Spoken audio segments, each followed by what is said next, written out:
Fidèles téléspectateurs, amis de Frayol TV, amis de l'émission Éclairez-nous, je vous dis bonsoir, bonjour, parce que ça dépendra de l'heure à laquelle vous nous suivez.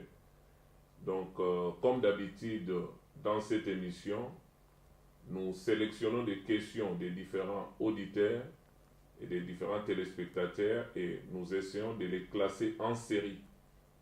Alors, dans notre première édition, nous avons sélectionné quelques questions et c'est ce qui nous a permis de commencer cette étude sur les mystères de la création.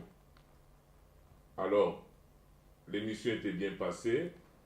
Nous avons fait encore l'objet de quelques questions concernant la première émission, raison pour laquelle, avant d'entamer la deuxième émission, nous allons essayer d'y répondre à la question de nos téléspectateurs. Nous avons bien expliqué Genèse chapitre 1er, le verset 1, et Jean chapitre 1er, le verset 1 à 14. Maintenant, dans Genèse chapitre 1er, lorsque nous avons dit que Dieu créa les cieux et la terre, nous avons dit que les cieux représentent le monde spirituel, le monde angélique que Dieu avait créé en premier, et la terre représente le monde physique qui est venu après. Et si nous allons dans Hébreux chapitre 11, à partir du 3e verset, la Bible nous dit que c'est par la foi que nous reconnaissons que l'univers a été créé par la parole et que les choses que nous voyons viennent des choses invisibles. Alors j'avais parlé sur les eaux, j'avais expliqué l'eau de dessous, que l'Éternel avait dit que les eaux des dessous se rassemblent à un seul lieu pour que les secs apparaissent. Et Dieu avait appelé les secs terre et la masse des eaux mer. Et nous avons bien expliqué que la mer, dans la prophétie, représente les foules, les nations, les peuples, selon Apocalypse 17, le verset 15. Et nous avons aussi essayé de montrer par rapport à l'Apocalypse 13, quand on nous parle de la première bête qui sort de la mer, au verset 11 de l'Apocalypse 13, on nous dit de la deuxième bête qui sort de la terre.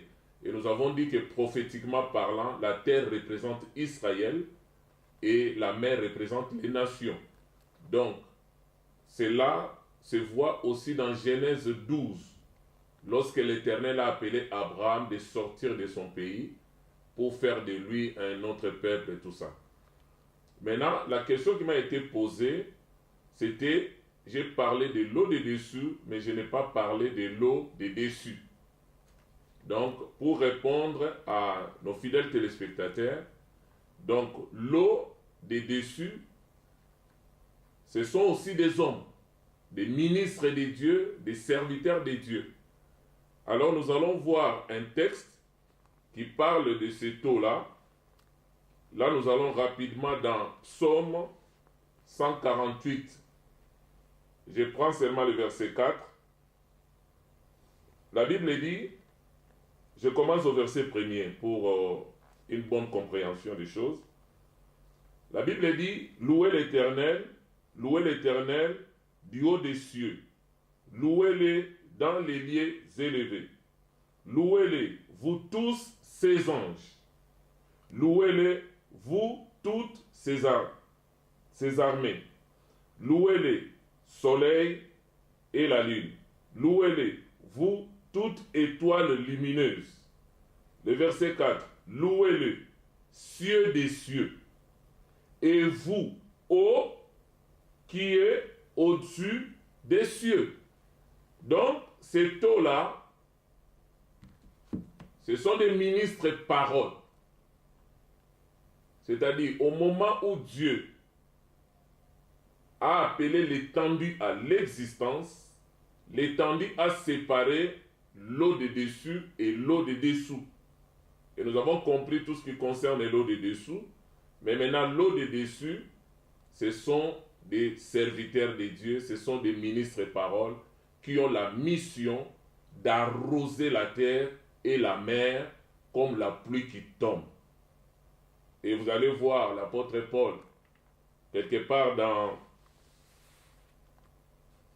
1 Corinthiens chapitre 3, le verset 6, quand il parle d'Apollos, de lui et de Christ, il dit, Apollos, Paul a planté, Apollos a arrosé, et c'est Christ qui fait croître. Donc, ce sont des hommes dont que l'Éternel a amenés au ciel, c'est-à-dire, il les a mis à part pour avoir la mission d'arroser la terre avec la parole de Dieu. Si vous allez aussi dans Éphésiens chapitre 4, vous allez voir le verset 7 jusqu'au verset 11, la Bible dit, c'est lui-même qui est descendu dans des régions inférieures, c'est lui-même qui est monté dans les cieux, il a amené des captifs et il a fait des dons aux hommes. Vous m'excuserez? Il a fait des dons aux hommes, il a donné les uns comme apôtres, prophètes, docteurs, pasteurs, évangélistes pour le perfectionnement des saints, tout ça. Donc, l'eau des dessus, ce sont des ministres, paroles que Dieu a mis à part. Et ils ont pour mission d'arroser la terre, c'est-à-dire d'arroser la mer, apporter la parole, que ce soit aux gentils, que ce soit aux juifs. Donc, ça représente tous les ministres paroles. J'espère que vous êtes éclairés, que Dieu nous bénisse. Alors, sans plus tarder, nous allons toucher déjà l'émission d'aujourd'hui. Nous avons sélectionné des questions, ça concerne plus le verset 2. Nous avons dit que dans Genèse chapitre 1er, le verset 2, la Bible dit « La terre était informe et vide ». Et nous avons bien dit que Dieu ne peut pas créer quelque chose d'informe et vide. C'est pourquoi la meilleure tradition nous dit que la terre devint informe et vide. Pourquoi? Parce que la terre a subi un choc. Maintenant, nous avons bien expliqué que le choc-là a été occasionné par la chute de Lucifer. Alors, nous avons sélectionné quelques questions de nos bien-aimés. Il y a un bien-aimé qui voulait savoir vraiment comment s'est passée la création des anges, entre autres de Lucifer, et l'origine de Lucifer, l'origine de la musique, et de parler aussi de la guerre qui a eu lieu au ciel. Alors, pour expliquer à nos fidèles téléspectateurs, nous allons prendre un texte. Nous prenons Ézéchiel chapitre 28. Nous allons lire les versets 11 jusqu'au verset 19. Et nous allons associer aussi Ésaïe chapitre 14, les versets 12. Je peux prendre jusqu'au verset 14. Et Apocalypse chapitre 12, les versets 4, virgule, après les versets 7 à 9, que nous allons essayer d'aborder tout au long de notre étude de ce soir. Alors je prends sans plus tarder Ézéchiel 28, que nous dit la parole de Dieu. Ézéchiel 28,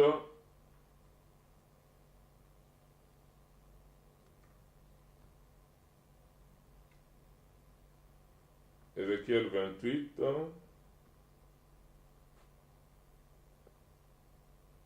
je commence au verset 11. La Bible dit, la parole de l'Éternel me fit adresser en ces mots. Fils de l'homme, prononce une complète contre le roi de Tyr. Donc ici, ce que nous voulons nous dire, attirer notre attention, quand on parle du roi de Tyr, on fait une comparaison, un parallélisme entre le comportement qu'affichait le roi de Tyr, et ce comportement était identique au comportement que Lucifer avait affiché au ciel. C'est pourquoi on essaie un peu de faire le parallélisme quand on parle du roi de Tyr. Mais ici, on est en train de parler de Lucifer, et ce roi de Tyr avait le comportement identique à Lucifer. Je continue la lecture. La Bible dit, tu lui diras, ainsi parle l'Éternel, le Seigneur. Premier élément, il dit, tu mettais les sceaux à la perfection. Qu'est-ce que cela veut dire? Déjà, quand on dit que Lucifer mettait le sceau à la perfection, ça veut tout simplement dire que Lucifer, il était le modèle de la perfection. C'est-à-dire, quand Dieu a créé les anges, l'ange qui avait la beauté, l'ange qui était le chérubin protecteur, mais avec les ailes déployées, celui qui était parfait en beauté, c'était Lucifer. Donc, il était le modèle. C'est pourquoi la Bible dit qu'il mettait le sceau à la perfection. Il était le modèle de la perfection. Et le reste des anges l'enviaient. Il y a d'autres qui les surestimaient. Il y a d'autres qui les convoitaient, on peut le dire. Parce que lui, il avait des ailes déployées et ça attirait l'attention des restes des anges. Et la Bible continue de dire, tu étais plein de sagesse, parfait en beauté. Le verset 13. La Bible dit, tu étais en Éden, les jardins de Dieu. Et nous avons parlé de ça à l'émission précédente, que l'Éden dans laquelle Dieu avait placé Adam et Ève a d'abord existé sur le plan spirituel. Et c'est dans cet Éden-là que vivait Lucifer, que vivaient les chérubins protecteurs. Et vous allez voir, au verset 14, je peux sauter rapidement et puis je peux revenir.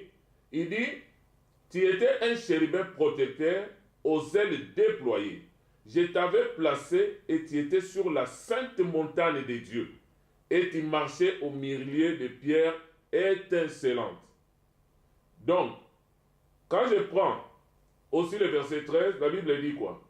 Tu étais couvert de toute espèce de pierres précieuses. On a cité des sardoises, d'opales, diamants, chrysolites, onyx, jaspe, saphir, escarboucle, émeraude, l'or.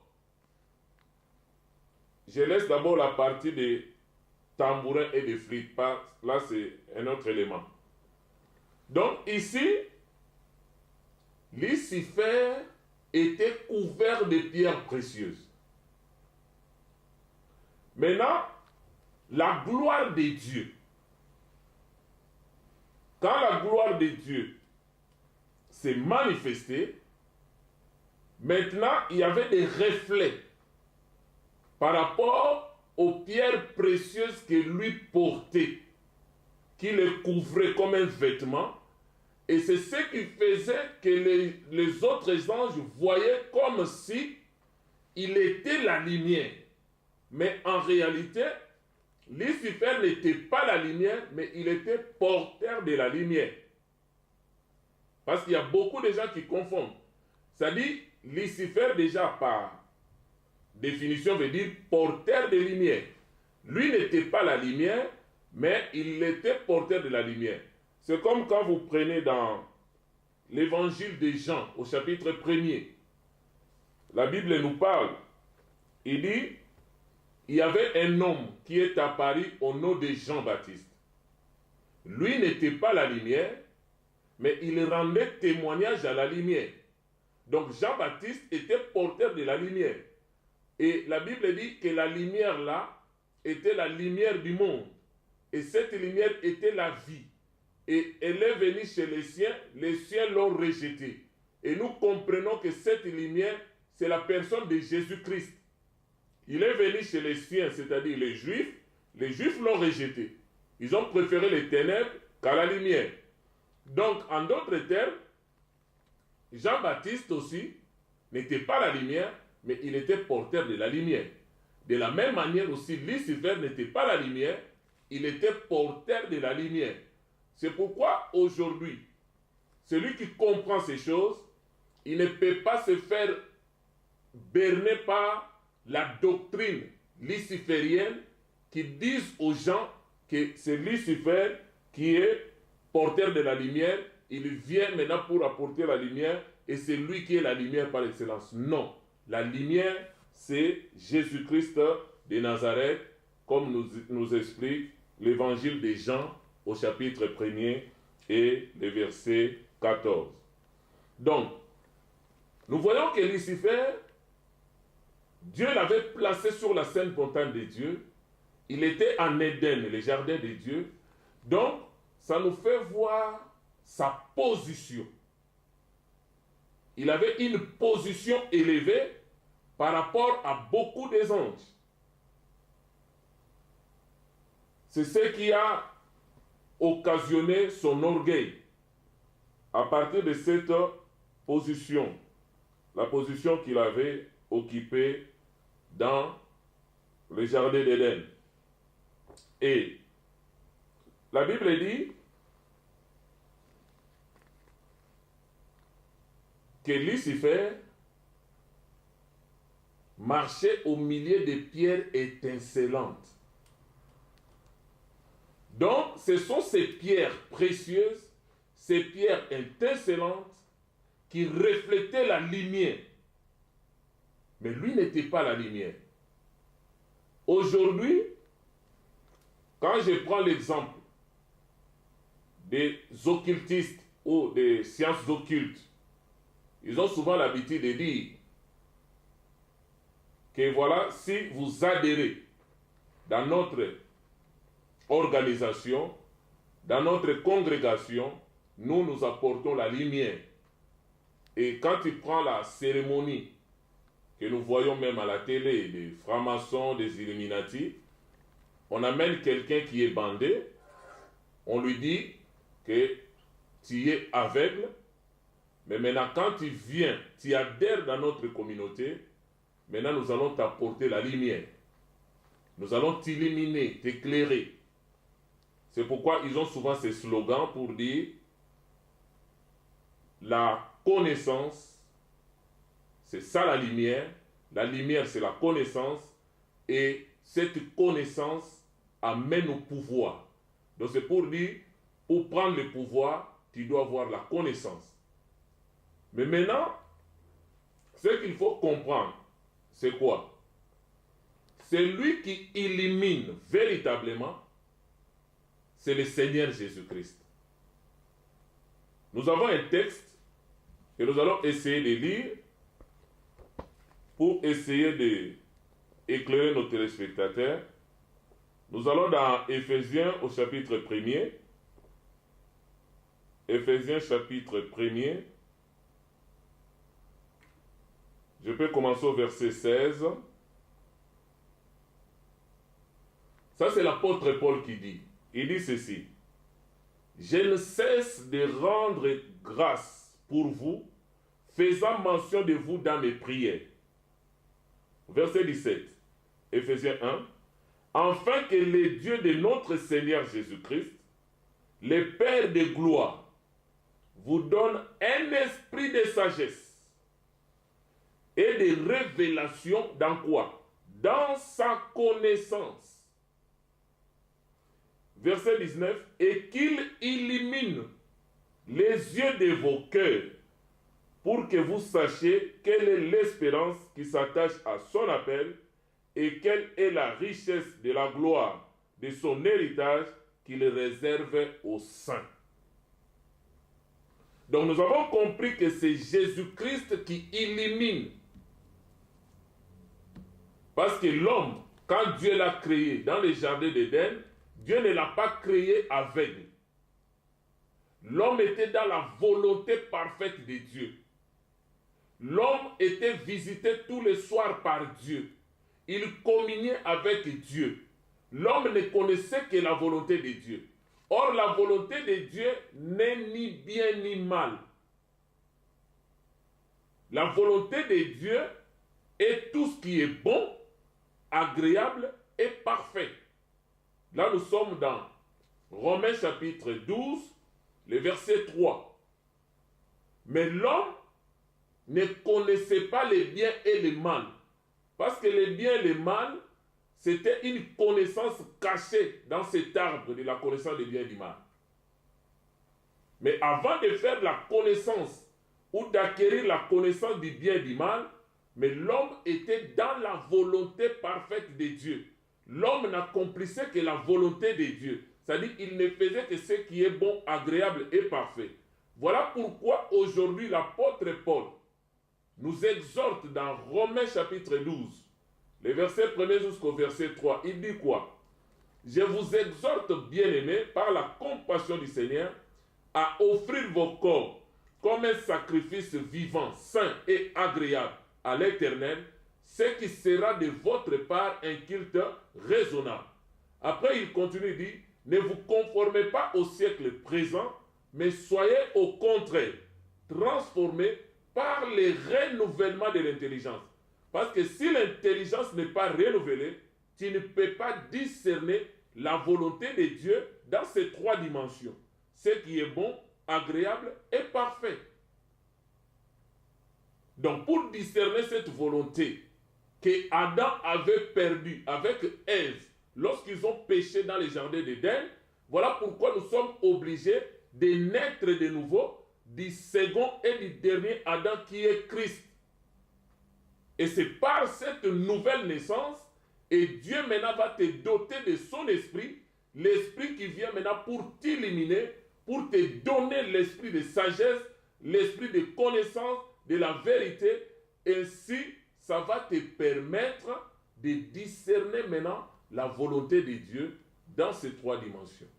Ce qui est bon, agréable et parfait.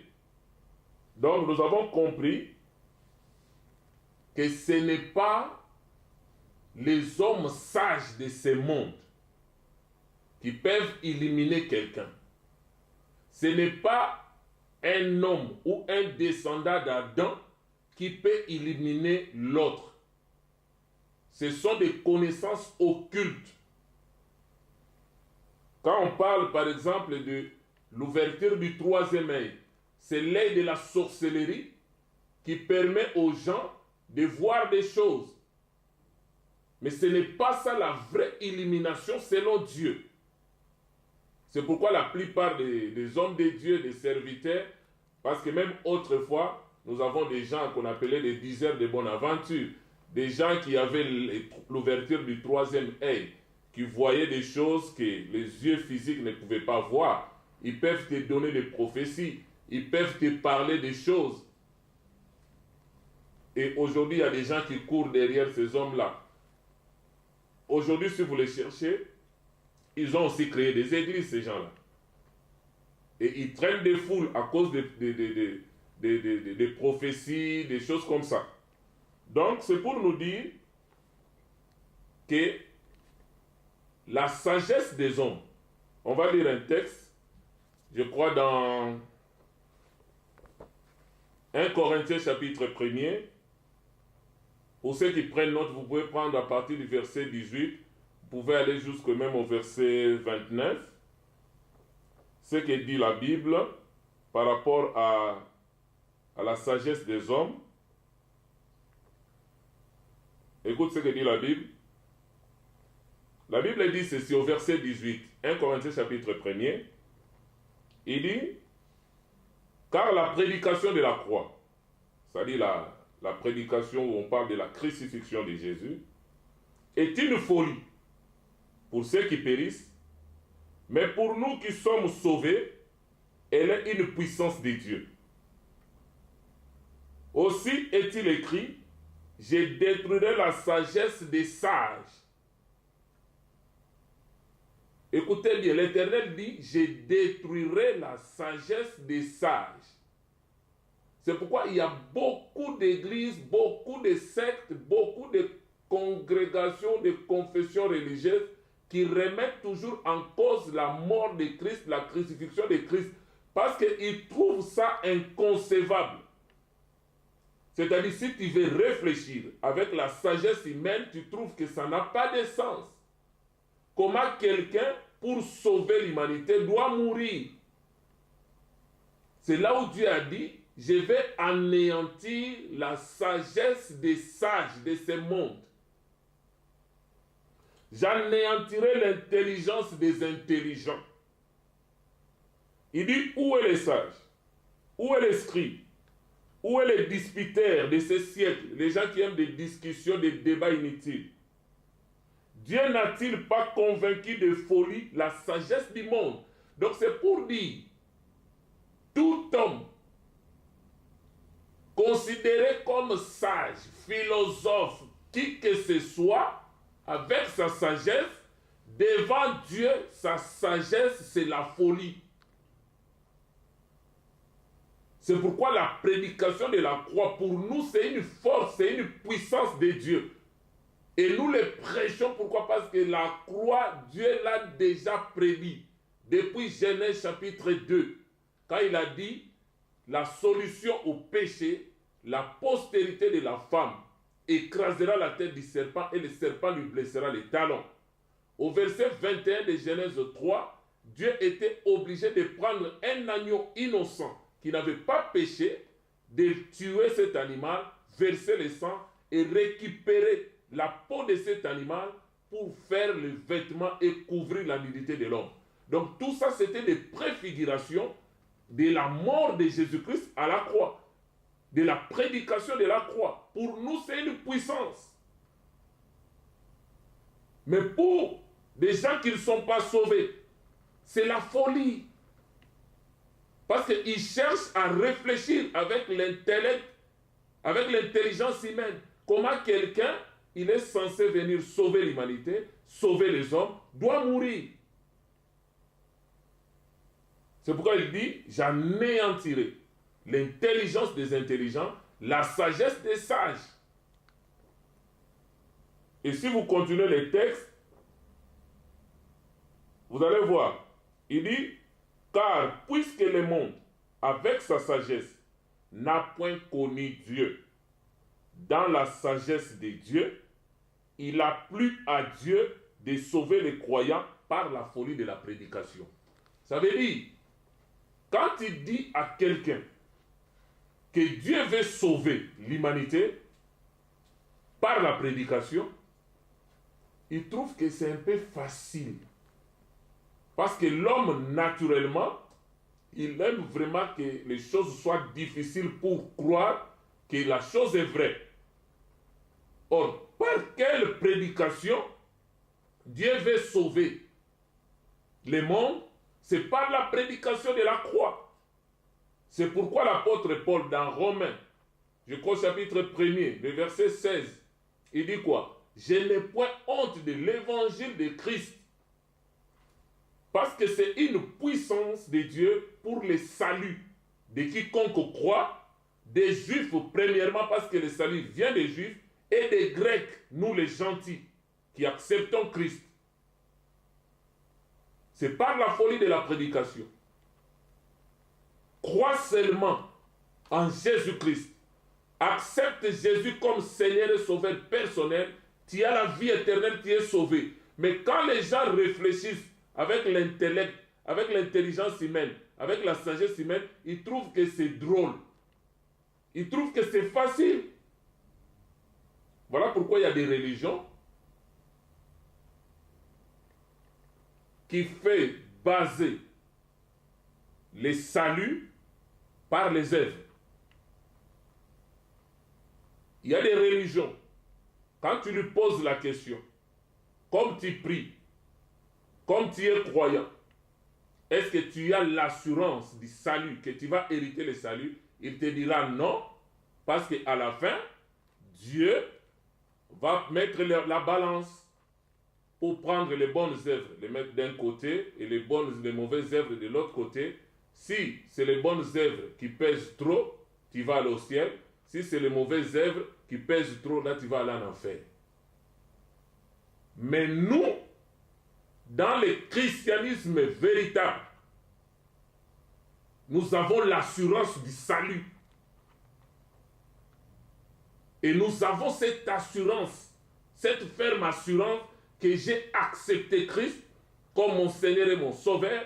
Je suis né de nouveau, baptisé dans le Saint-Esprit, et je sais que si la trompette sonne, j'irai à la rencontre de mon époux dans les airs, je serai enlevé et je dois hériter le salut. Parce que le vrai christianisme n'est pas basé sur les œuvres. La Bible dit ceci, dans Éphésiens chapitre 2, je prends le verset 8 jusqu'au verset 10. La Bible dit, nous sommes sauvés par la grâce. Cela veut dire, aucun humain, aucun descendant d'Adam, après la chute de l'homme, ne mérite le ciel. Personne. Maintenant, il dit, nous sommes sauvés par la grâce. C'est une faveur imméritée, mais au moyen de la foi. Parce que c'est la foi qui nous ouvre la porte de la grâce pour être sauvés. Mais maintenant, au verset 9, il dit quoi? Ce n'est pas par les œuvres que l'homme doit se glorifier. Parce que ce n'est pas les œuvres qui doivent faire en sorte que tu puisses hériter le salut. Non. Il dit ce n'est pas par les œuvres que l'homme doit se glorifier. Mais maintenant, quelqu'un peut se poser la question. Mais maintenant, si les œuvres ne font rien, maintenant, quelle est l'importance? La place des œuvres, ça se trouve au verset 10 de Éphésiens chapitre 2. La Bible dit quoi? Nous sommes son ouvrage, ayant été créés en Jésus-Christ lors de la nouvelle naissance. Le but de la nouvelle naissance, c'est quoi? Pour que nous puissions pratiquer les bonnes œuvres que Dieu avait déjà préparées d'avance pour nous, afin que nous les pratiquions. Donc, c'est-à-dire, avant même que je puisse être né de nouveau, c'est-à-dire, il y a des bonnes œuvres que Dieu avait déjà planifiées dans ma vie, que je dois accomplir à tout prix. Donc, en d'autres termes, quand j'accomplis ces choses-là, je ne peux pas me glorifier en fonction de ça, parce que ce sont des bonnes œuvres que Dieu avait déjà préparées d'avance pour moi, afin que je l'accomplisse. Et David a dit ceci, ceux qui viennent en Jésus-Christ dans le Seigneur, ils trouvent déjà dans leur cœur les chemins tout tracés. Ce n'est pas à nous d'effrayer les chemins. C'est-à-dire Dieu a déjà tout planifié. Et pour couronner ce que je suis en train de dire, je prends souvent l'exemple de la femme, de la veuve de Sarepta. L'Éternel a dit à son serviteur Élie, là nous sommes dans 1 roi, je crois, 17, 18, il dit, va à Sarepta. J'ai ordonné à une veuve de te nourrir. Mais quand tu lis dans les Écritures, tu ne verras nulle part où l'Éternel a parlé avec la veuve de Sarepta. Donc, ce que la veuve de Sarepta a accompli dans la vie d'Élie pour les nourrir, ça fait partie des bonnes œuvres que Dieu avait déjà préparées pour elle, pour qu'elle l'accomplisse. Donc la dame ne peut pas dire, moi je suis quelqu'un qui aide les gens, moi je suis quelqu'un qui aide les hommes de Dieu, les serviteurs. Non. C'est-à-dire, tu n'as accompli que les bonnes œuvres que Dieu avait déjà planifiées pour toi, afin que tu l'accomplisses. J'espère que vous êtes encore bénis par rapport à cette étape qui concerne Lucifer dans les jardins d'Éden, dans les jardins, dans la montagne, la sainte montagne de l'Éternel.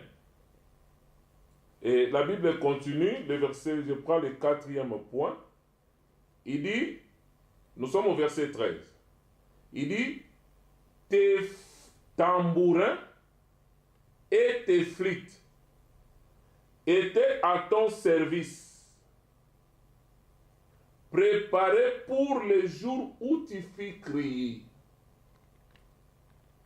C'est-à-dire, Lucifer, les chérubins protecteurs, était le dernier ange à entrer sur scène. Les autres, ils étaient créés, mais quand c'était son tour, l'Éternel avait préparé les instruments de la musique pour que ces instruments soient au service de Lucifer, des chérubins protecteurs. C'est-à-dire, le reste des anges devraient jouer la musique pendant que Lucifer faisait son entrée triomphale dans ce monde spirituel. Et remarquez bien, on a utilisé l'adjectif possessif.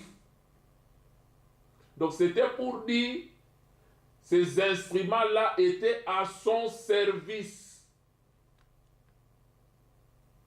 C'est lui qui était comme le chef de la louange qui agrémentait les ciels. Dans Ésaïe 14, on l'appelle le fils de l'aurore. C'est lui qui annonçait la lueur matinale. Voilà la position que Lucifer occupait. Donc, ce que nous devons comprendre ici, c'est lui qui avait la charge de la louange, de la musique. Il avait aussi la charge d'enseigner les autres anges. Parce qu'il était porteur de la lumière, c'est lui qui enseignait les autres. Il était enseignant. C'est pourquoi vous allez remarquer que lors de sa rébellion, nous allons voir ça à la suite, il avait pu convaincre les 1/3 des anges et il les a amenés avec lui. Donc, son entrée était triomphale. Il est entré dans la gloire. Et quand il a été chassé, pour essayer un peu d'anticiper, quand vous lisez bien la Bible, vous allez voir que la descendance de Caïn, c'était Jibal, qui était le père de tous ceux qui jouent de la harpe et du chalumeau. Donc cela revient à dire, comme c'est lui qui gérait la louange au ciel. Les flûtes, les tambourins étaient à son service. Au moment où Dieu l'a chassé, il est descendu sur terre. Il devrait inspirer les hommes pour que les hommes l'adorent, pour que la louange lui revienne. Et il a inspiré un des descendants de Caïn. Or, la Bible nous dit que Caïn était du malin. Et la lignée de Caïn, c'était comme une lignée maudite. C'était comme une lignée satanique. Et le diable a inspiré cette lignée-là, Jubal, pour créer les instruments de la musique, pour que la musique lui revienne des droits. Et nous devons comprendre aussi une chose. Parce qu'aujourd'hui, quand nous parlons de la louange, nous devons faire attention. Au ciel, quand bien même Lucifer, il était le chef qui ordonnait la louange, mais tout, c'était pour la gloire de Dieu. Tu es le chef, il y a des gens qui jouent de la musique, toi tu gères ces groupes-là, mais on fait tout pour la gloire de Dieu. Mais comme lui, il convoitait maintenant le trône de Dieu, il voulait prendre la place de Dieu, il voulait s'approprier de cette louange pour que cette louange lui revienne de droit directement. Et quand Dieu l'a chassé, maintenant il a cherché des hommes sur la terre, il les a inspirés pour créer les instruments de la musique pour que ces gens-là les louent. Voilà, aujourd'hui on parle de la musique profane. Des gens qui chantent la musique pour la gloire de Satan. Et nous avons aussi les gens qui chantent pour la gloire de Dieu. Donc ça fait comme si nous avons deux équipes. Une pour Satan, sa gloire, et l'autre pour la gloire de Dieu. Mais quand nous regardons actuellement la louange qui est censée revenir à Dieu, et nous voyons que les chantres aujourd'hui, ils s'inspirent de la louange du monde. ce qui est une abomination, une aberration.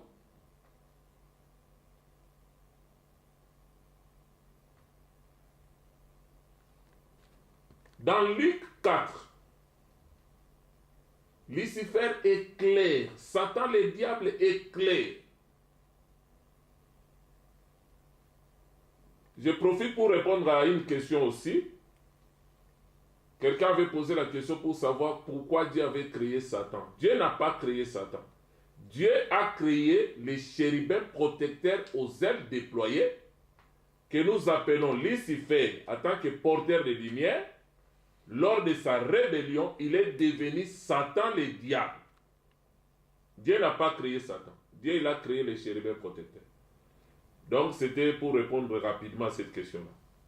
Donc, par là, nous comprenons ceci.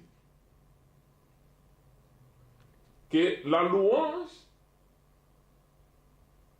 le diable fait en sorte que même la louange qui est destinée à Dieu lui revienne.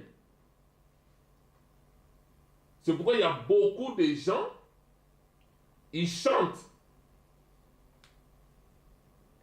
Quand vous prenez David, là je vais un peu aider nos frères qui sont dans la louange, l'adoration du Seigneur, tout ça. David a dit ceci: chantez à l'Éternel des cantiques de louange et d'adoration. C'est-à-dire, les fonds de notre louange doit être destiné à l'Éternel. C'est-à-dire, nous chantons pour l'Éternel. Dans nos louanges, nous devons glorifier Jésus, élever Jésus. Ce n'est pas que dans nos louanges, nous parlons de nos problèmes quotidiens, de notre situation. Non. Chantez à l'Éternel. Donc, ça dit, quand tu chantes ou tu composes un cantique à la gloire de l'Éternel, imagine-toi qu'il est devant toi. Maintenant, tu dois chanter pour sa gloire, l'élever, le glorifier. Mais aujourd'hui, nous avons des chantres qui chantent leurs problèmes, leurs situations. Tel m'a parlé comme ça, maintenant, moi aussi, je dois composer un cantique pour lui répliquer. Déjà, la motivation, le motif est charnel. Il y a des cantiques, quand vous suivez, on sait pertinemment, très bien, que là, elle chante contre tel. Là, il chante contre tel chante. Là, il est en train de répondre à tel parce que lui a dit ça. Donc, ça dit, dans ces louanges-là, Dieu ne trouve même pas sa part. Donc, automatiquement, Satan se glorifie de ces louanges-là. Pourtant, la louange doit être pour la gloire de l'Éternel. Chanter à l'Éternel des cantiques de louange et de l'adoration. C'est là où la Bible dit, David dit ceci: Dieu siège au milieu de la louange et de l'adoration de son peuple. Quand Dieu est glorifié, il siège. Il descend avec son gouvernement. Il siège avec vous. Il est là au milieu de vous et il opère des choses. Mais aujourd'hui, nous avons des louanges, que je peux dire des louanges mortes. Des louanges mortes qui ne glorifient même pas le Seigneur. Des gens qui font la louange, ils visent la gloire des hommes. Ils visent le succès des hommes. Que les gens les acclament. Ils s'en foutent. Que Dieu soit d'accord ou pas, moi ce que je veux, c'est du public. La foule. Pourtant, dans Luc, au chapitre 4, Lucifer était clair. Il dit à Jésus, la gloire de ces royaumes, la puissance de ces royaumes, les succès de ces royaumes, ça dit de ce monde. Je les donne à qui je veux. Parce qu'il m'a été donné. Qui lui a donné? Adam. Ce n'est pas Dieu. Parce que ce qu'il faut comprendre, quand Dieu a chassé Lucifer, Dieu est resté au ciel. Dieu est resté au ciel. Lucifer est descendu sur terre.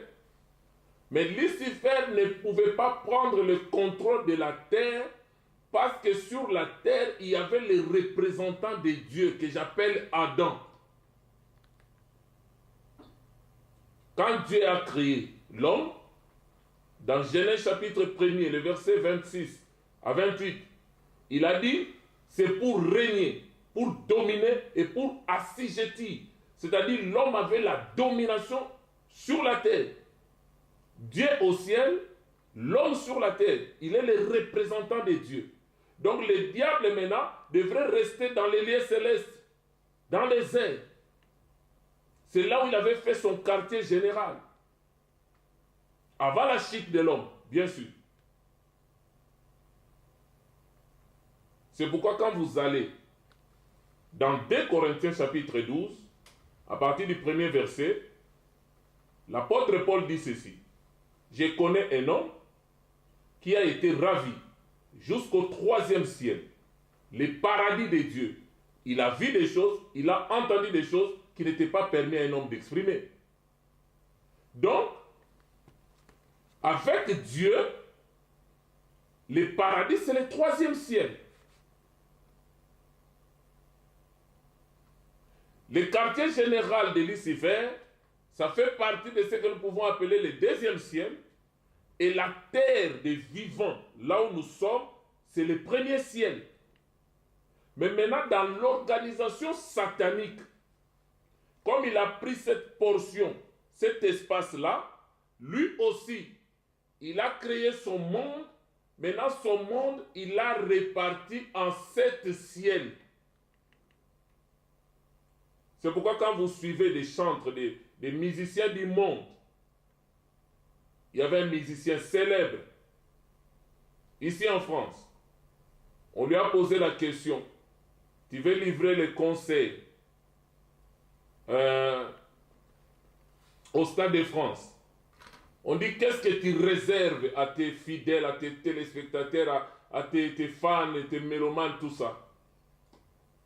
Il dit une seule chose. Je vais les amener au 7e ciel. Or, quand on parle du 7e ciel, ce n'est pas le paradis. Le 7e ciel, c'est le trône de Lucifer.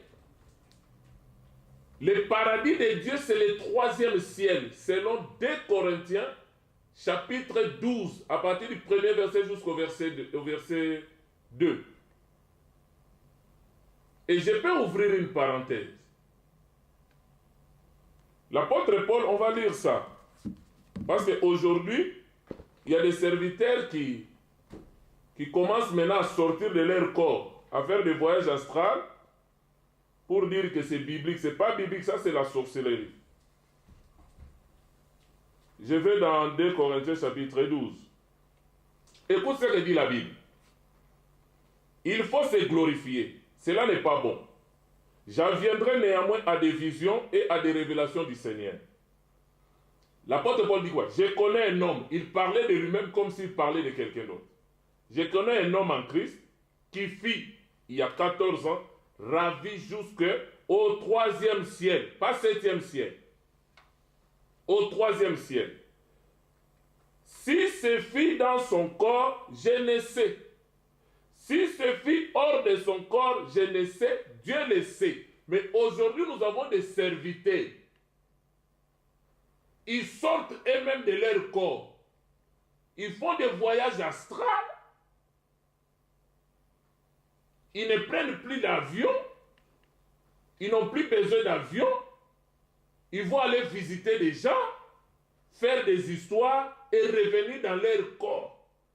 Mais maintenant, ils passent tout bonnement à la télé et il dit, moi j'ai la facilité de sortir de mon corps, de revenir quand je veux. Mais l'apôtre Paul qui a écrit la Bible,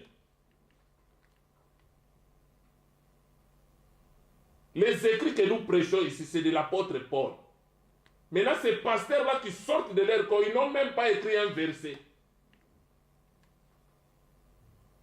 Mais maintenant, l'apôtre Paul, un homme spirituel comme ça, il dit, je ne sais pas si c'était avec mon corps que j'étais parti au 3e ciel ou c'était en dehors de mon corps. Je ne sais, mais Dieu seul le sait. Mais aujourd'hui, nous avons des connaisseurs. Il sait vraiment que voilà, moi je sors, je reviens quand je veux. Ça, c'est des voyages astrales. Des voyages occultes. C'est l'occultisme, ça. Il n'y a pas un autre mot pour définir ça. Il n'y a pas un autre mot. L'apôtre Paul le dit. Je sais que cet homme, si se vit dans son corps ou sans son corps, je ne sais, Dieu le sait, fut enlevé dans les paradis, c'est ça le 3e ciel, et qu'il a entendu des paroles ineffables, et qu'il n'est pas permis à un homme d'exprimer. Je me glorifierai d'un tel homme, mais moi-même, je ne me glorifierai pas, sinon de mes infirmités.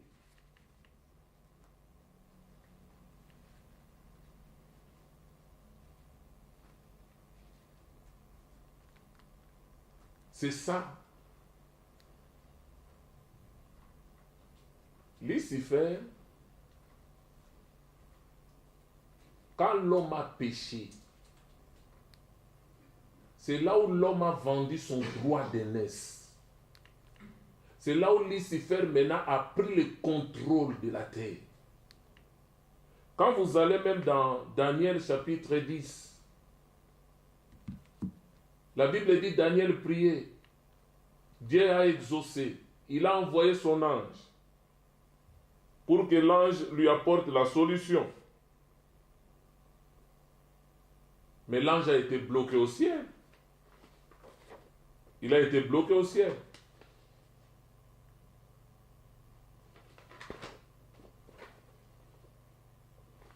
L'ange a été bloqué.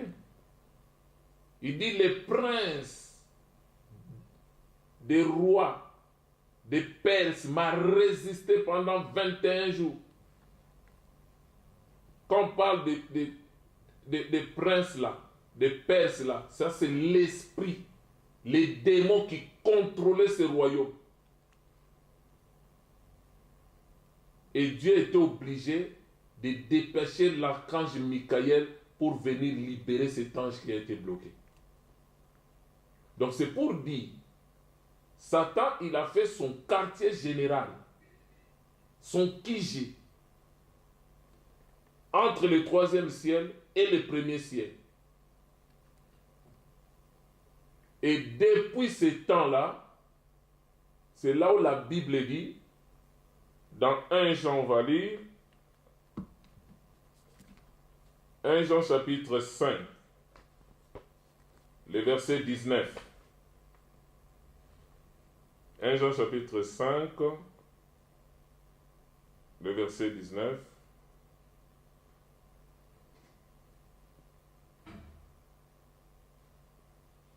La Bible dit, nous savons que nous sommes des dieux et que le monde entier est sous la puissance du malin.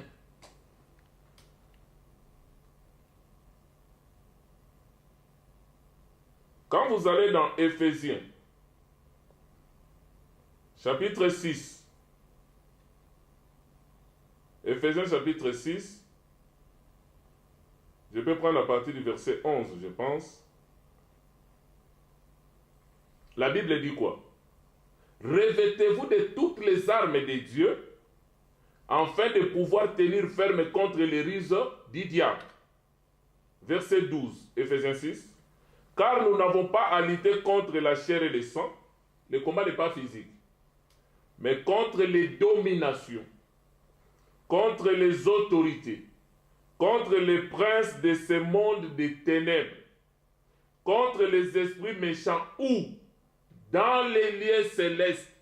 C'est là où il a fait son quartier général, son QG. Mais maintenant, la bonne nouvelle, c'est quoi? La Bible dit, bien que le monde entier est sous la puissance du malin, mais dans 1 Jean chapitre 5, le verset 4, la Bible dit, la victoire qui triomphe du monde, c'est notre foi. Dieu nous a donné la foi pour vaincre le monde. Et la Bible dit, la prière de la foi a une grande efficacité.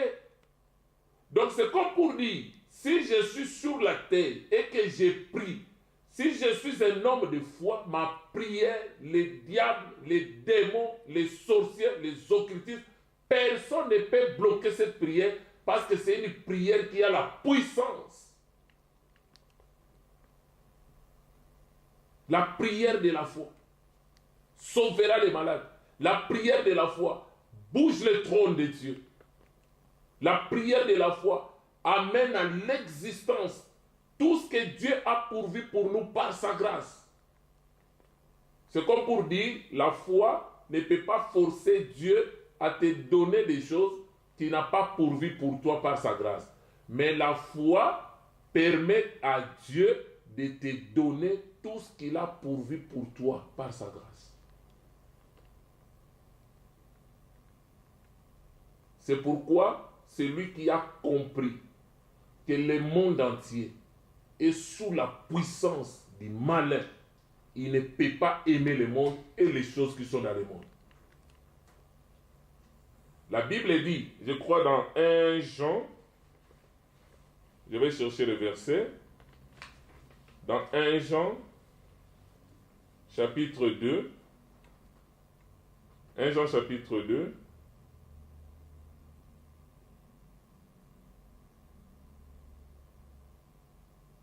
Jean chapitre 2, je peux prendre le verset 15 jusqu'au verset 17. La Bible dit, n'aimez point le monde, ni les choses qui sont dans le monde. Si quelqu'un aime le monde, l'amour du Père n'est point en lui. Car tout ce qui est dans le monde, la convoitise de la chair, la convoitise des yeux et l'orgueil de la vie ne vient point du Père, mais vient du monde. 17. Le monde passe et sa convoitise aussi, mais celui qui fait la volonté de Dieu demeure éternellement. Donc en d'autres termes, celui qui fait la volonté de Dieu, il a la vie éternelle, il est sauvé. Le monde va passer. La richesse du monde va passer. La gloire de ce monde passera. C'est-à-dire tout va passer. Mais la parole de Dieu subsistera. La parole de Dieu ne passera jamais. Avec Jésus, nous avons aussi le succès. Comme il nous dit dans Josué chapitre 1, le verset 8, que ce livre de la loi ne s'éloigne point de ta bouche, médite-le nuit et jour pour agir fidèlement selon tout ce qui est écrit. C'est alors que tu auras du succès, c'est alors que tu réussiras dans toutes tes entreprises. Donc avec Dieu, quand tu es fidèle à l'Éternel, tu peux aussi avoir le succès. Mais aujourd'hui, des prédicateurs de l'Évangile, des chantres de l'Éternel, pour chercher le succès, il y a ceux qui vendent leur âme à Lucifer pour avoir la gloire de ce monde, le succès de ce monde. Mais cela est éphémère parce que le monde passera et tout cela passera. Un vrai enfant de Dieu, un vrai serviteur de Dieu ne peut pas vendre Jésus à cause des choses du monde. Et on ne peut pas servir Christ en même temps Mammon. Parce que Mammon représente tout ce qui est du monde, tout ce qui est de la richesse du monde, tout ce qui est de tout ça, des matériels, toutes ces choses-là. Si nous sommes réellement morts avec Christ, comme nous dit dans Colossiens chapitre 3, les versets 1 jusqu'à 3, affectionnons-nous aux choses d'en haut. Parce que les choses d'en haut sont spirituelles et elles sont éternelles. mais les choses de la terre sont éphémères et passagères. Donc, ce qu'il faut comprendre en résumé, Lucifer, il prenait sa volonté pour la volonté de Dieu. La Bible dit qu'il était intègre dans ses voies, depuis le jour où il fut créé jusqu'au jour où l'iniquité a été trouvée en lui. Et quand vous lisez dans Ésaïe 14, les versets 12 à 14, il disait dans son cœur que je monterai au-dessus des étoiles de Dieu, c'est-à-dire des anges de Dieu. Je placerai mon trône au-dessus, je serai semblable au Dieu très haut. Mais le Dieu qui sonde les cœurs et les reins, il a sondé son cœur, il a vu ce qu'il pensait dans son cœur.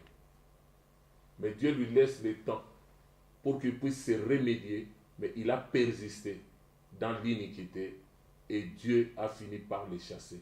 Et pour partir, il avait créé la guerre au ciel.